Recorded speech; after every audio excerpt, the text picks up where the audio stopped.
Hi, welcome. This is an original story about family betrayal and standing up for yourself. Let's begin. It was supposed to be a happy day. It was my mom's birthday and everyone was going to get together. There would be cake, smiling pictures and people saying kind things. That's how birthdays are supposed to be. But instead it became the day I learned something very sad about my family. That morning I had been working at the hospital for a very long time. I am a nurse, which means I help sick people. Sometimes I work all day and feel very tired. That day I woke up before the sun came up and worked for many hours. My feet hurt and my head felt fuzzy, but I kept going. During my lunch break I called my mom to say happy birthday. I was sitting in a quiet room at work holding a cup of coffee. Happy birthday, I said. She sounded busy. I could hear my sister Tiffany talking in the background. Tiffany is my younger sister. She likes to be in charge and tell people what to do. She was talking about decorations and plans.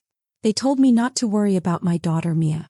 Mia is 12 years old, but in this story, imagine her younger, like a kid in elementary school. Don't worry, Tiffany said. We'll pick Mia up and bring her with us. I felt thankful because I was tired. I trusted them. Later that day something nice happened. One of my patients got to go home early, so my boss told me I could leave work early too. I felt happy. I washed my hands, changed my clothes and drove to the restaurant. I wanted to surprise everyone. I imagined walking in while everyone was smiling. The restaurant was fancy. There were shiny windows and soft lights. A woman walked me to a long table. My parents were there. Tiffany was there with her husband and kids. Everyone had food. But Mia was not there. I smiled and asked, "Where's Mia? Is she in the bathroom?" No one answered right away. Then my niece laughed and said, "She's volunteering." I felt confused. "What do you mean?" I asked. My dad said, "Your sister thought it would be good for Mia to help at a shelter today. To learn a lesson." I looked at Tiffany. "You took my child to a shelter? Alone?" Tiffany smiled, but it wasn't a kind smile. "Relax. He's safe. She's learning to be grateful." I said, "She's a child." Tiffany said, "She's almost a teenager. She's been acting out." My mom said softly, "Tiffany is just trying to help." My heart started beating fast. I took out my phone to call Mia. But Mia's phone rang inside Tiffany's purse. Tiffany took it out and handed it to me. "She doesn't need this all the time," she said. That was when I knew something was very wrong. "You left my daughter with people she doesn't know," I said. "And you took her phone." My sister's husband laughed and said, "They know Tiffany." I stood up so fast my chair made a loud noise. My mom said, "Please don't make a scene."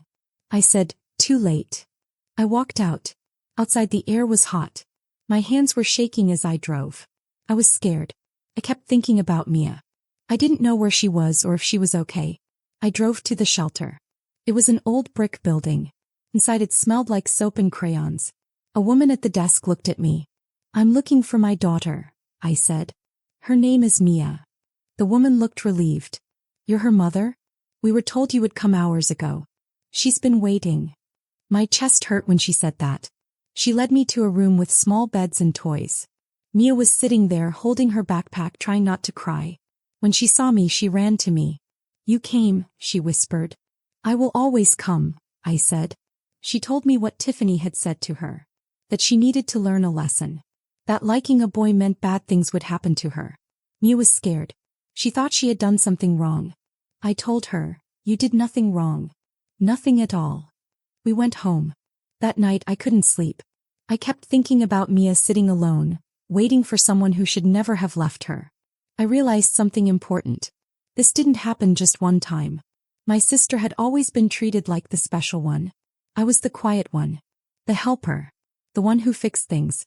Even when we were kids it was like that. My parents called me reliable. That meant I was expected to take care of things and not complain. Tiffany got attention. I got responsibility. When we grew up nothing changed. He stayed close to my parents. I built my own life. I worked hard. I became a nurse. I became a mom. I thought becoming adults would make things fair. It didn't. Eric seemed nice at the beginning. He smiled a lot, wore neat clothes and talked like he was very important at work. But he wasn't very kind to people like waiters. He acted like they were invisible. He and my sister Tiffany had a baby named Brianna. then another baby named Jacob. Everyone paid a lot of attention to them. When their third child, Mia, was born, the family already had favorites. When Brianna had a dance show, everyone acted like it was the most important thing in the world. When my daughter Mia brought home a perfect report card from school, people just said, "That's nice," and moved on. I thought I was used to it, but it still hurt. Watching your child slowly learn that she comes second makes your heart ache in a quiet way. I didn't say anything. I almost never did. Then Tiffany started asking for money. "Just until Friday," she would say with a smile. Sometimes it was a little money. Sometimes it was a lot. She said she needed it for ideas, for projects, for classes, for late bills. She said she was building her future. Every time I helped her, I told myself it wouldn't last forever. I told myself she would grow up and stop asking. She didn't. My mom always defended her. "You're good with money," she told me. "Tiffany is trying. Helping her keeps her happy." So I kept paying. The money she asked for grew bigger and bigger. One day, one of her business ideas failed badly. She called me crying and said she owed people money. I sent her $3,000 before I even asked how much she owed in total. After a while, I stopped counting how much I gave her. But I kept the papers. Every receipt. Every transfer. I put them in a folder in my desk. They felt like little reminders of all the times I helped. Then one day, Tiffany asked for $20,000. She said she wanted to start an online show about helping women feel strong and happy. I asked her how happy the people she owed money to would feel. She didn't laugh. That was the day I stopped saying yes so easily. I told her if I helped again, it had to be official. I said I wasn't her bank. We would write it down and she would promise to pay me back. Her half of the house would be the promise. She didn't like it, but she needed the money, so she agreed. We signed the papers at my kitchen table. I had them stamped and approved the next day. She promised to pay me back within 1 year. I didn't tell anyone. Not even my mom. Years passed. Tiffany never paid me back. She kept starting new ideas and saying sorry for the old ones. Our parents' house was always noisy with kids and plans and talking, but no one ever said thank you. I visited less and less. When I did visit, my mom talked proudly about Tiffany's newest idea. Eric offered me wine and smiled politely like I was someone he barely knew. Even my daughter noticed. "They don't really like us, do they?" she asked once. I told her families are complicated. She said, "That just means unfair." He was right. By my mom's birthday, Tiffany still hadn't paid me back anything. I didn't ask. I told myself keeping peace was more important than being right. I was wrong. That night, I sat in the dark next to my sleeping daughter. I thought about everything. The laughter at the party. The empty chair where Mia should have been. They didn't forget her. They chose to leave her out. They turned a family party into a lesson meant to embarrass her. I stood up, opened my desk, and took out the folder. All the papers were there. Proof of every time I helped. I realized something important. The family only worked because I kept giving and losing. And I didn't want to lose anymore. The next day I went to a lawyer. He looked through the folder carefully. "It's legal," he said. "You can get the money back or take the house part that was promised." When he asked if I wanted to continue, I signed my name. My hand didn't shake. The letter went out the next day. It said Tiffany had 30 days to pay. I almost ripped it up. Then I remembered my daughter asking, "Did I do something bad?" I mailed the letter. Tiffany called 2 days later, yelling, "You're punishing us," she said. "I'm holding you responsible," I replied. He said they were teaching my daughter a lesson. "She's a child," I said. "Not a lesson." Later that night, my daughter came into the room and showed me a picture online. It was Tiffany's daughter with a boy, smiling, holding hands. The same thing my daughter had been punished for. I understood then. This wasn't about rules. It was about jealousy. The next morning, I told the lawyer to continue. My parents begged. Tiffany cried.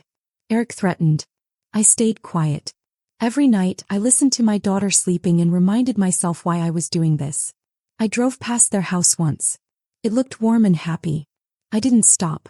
They used to say I was too quiet, too serious. But being quiet doesn't mean being weak.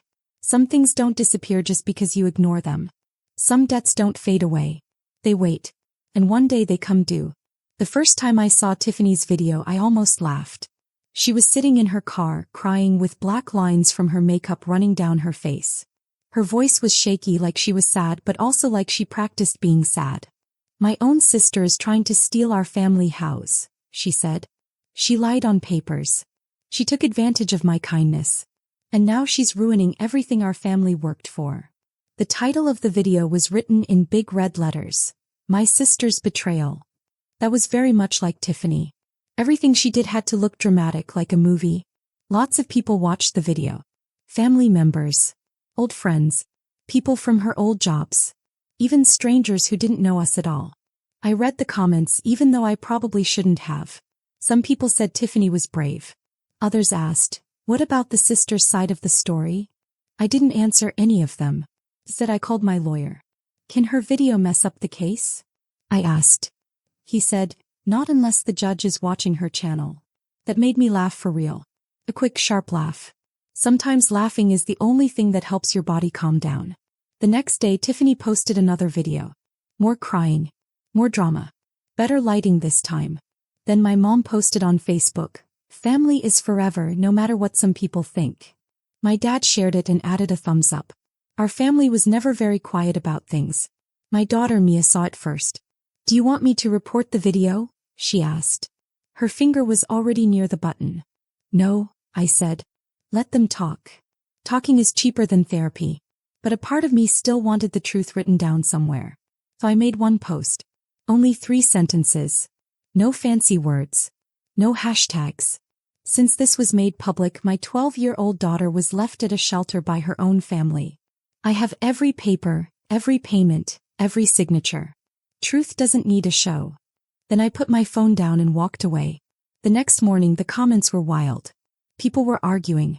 Some people changed their minds. They started remembering things about Tiffany. Times when she didn't finish projects. Times when money went missing. Screenshots appeared. Stories spread. Suddenly my quiet looked strong. But it wasn't strength. It was being very, very tired. 3 nights later the doorbell rang. Mia was upstairs reading. Rain was pounding hard on the porch. When I opened the door, Tiffany was standing there. Mom and Dad were behind her, standing close like backup dancers who didn't know what to do. Tiffany's hair was flat.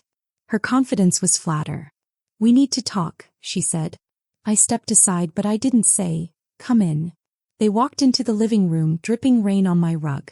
Mom held her purse tight. Dad stood near the window. Tiffany looked around my house like she couldn't believe she wasn't in charge anymore.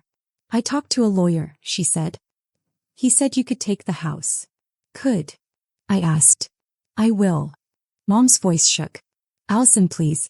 We understand you're upset, but this has gone too far. Dad tried to sound calm. We all made mistakes. I laughed. Yes, I said.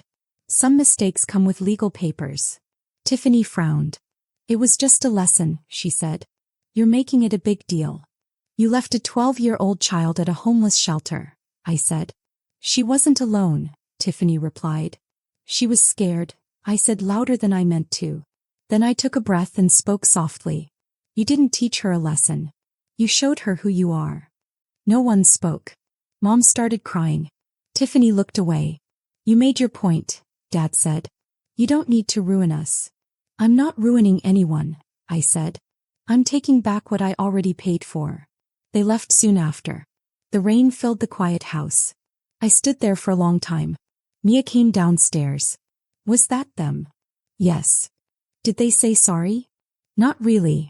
She nodded like she already knew the answer. Can we order pizza? Perfect timing, I said. 3 months later we were in court. The room smelled cold and nervous. Tiffany sat across from me, arms crossed, makeup perfect again. Mom wouldn't look at me. Dad looked tired and older. My lawyer spoke calmly. He showed dates, papers, signatures, and numbers. When Tiffany talked, she said the money was a gift. The judge raised one eyebrow. A gift, he said, with a signed plan to pay it back? That was the only time I smiled. 15 minutes later, the judge decided. The house belonged to me. When I went there, it was empty. No furniture. No boxes. No family. I walked through each room. The hallway where Tiffany used to dress up. The bedroom we shared as kids. The kitchen where Mom used to hum while ignoring problems. A family photo was left behind. I didn't move it. I touched the counter and whispered, paid in full. A year later, peace meant distance. I didn't talk to them anymore. I heard things from cousins. Mom and Dad lived in a tiny apartment. Tiffany lost the house, her job, and her husband. Someone said they saw her at the same shelter she once talked about online. I didn't feel happy or sad. Just quiet. Her channel still exists. The last video had almost no viewers. Mia is 13 now. She's happy. Confident. She's dating a boy named Tyler. They joke about how they met because of that shelter night. I still keep the folder of papers. Not to prove anything. Just to remember. So that's the story. Was it too much? Or just enough? That's for you to decide.